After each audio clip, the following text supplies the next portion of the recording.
Okay, we're going to talk about progressions for pistol squats. Okay, I'm not a huge fan of doing them next to the rig so that you can just tug on the rig and pull yourself up. I'm a huge fan of developing balance and positional awareness while you're developing this skill. So I'm going to take you through a few progressions that I like to dose out. Okay, the first one is basically just sitting down and standing up on a box that you have control with, right? So you're just going to stand next to a high box, make sure you're balanced, sit down on the box, and then drive back up.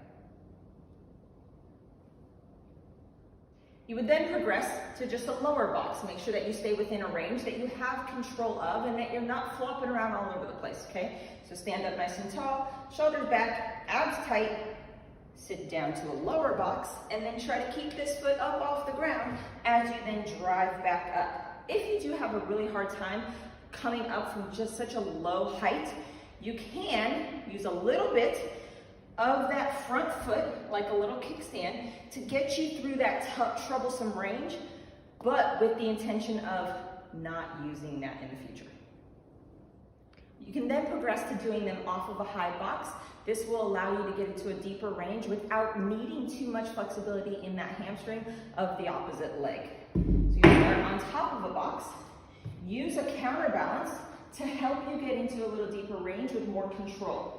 Stand nice and tall, shoulders back, abs tight, slowly press the counterback weight out as you come down, and then pull it back in as you come back up.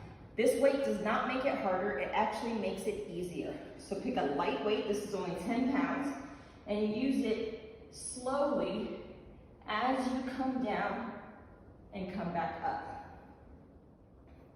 You can then use a high box step down negative to help you get into the range of motion of a pistol without needing that hamstring flexibility or ankle flexibility for that matter. So you'll start at the top of the box, stand tall, get tight, and then control as much as possible on the way down.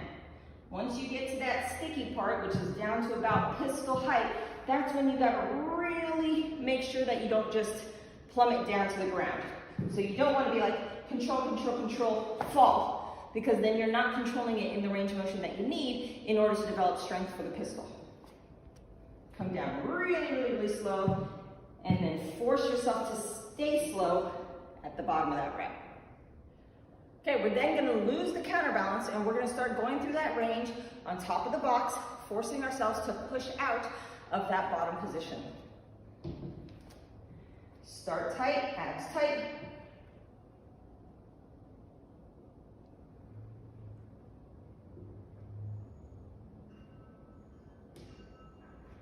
Okay, now we're going to use the counterbalance on the floor to help us get through a deep range of motion. This is going to require a little bit more hamstring flexibility, but you should have the control by now, and hopefully you've been working on your hamstrings outside of this.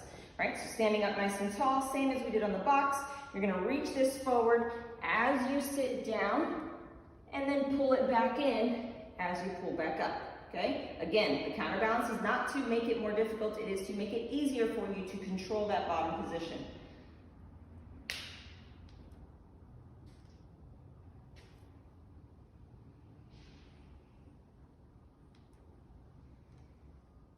Let me know if you found that helpful. I have a ton of other videos over on my YouTube channel, and if you did find that these helped you out, please share. I'm here to help.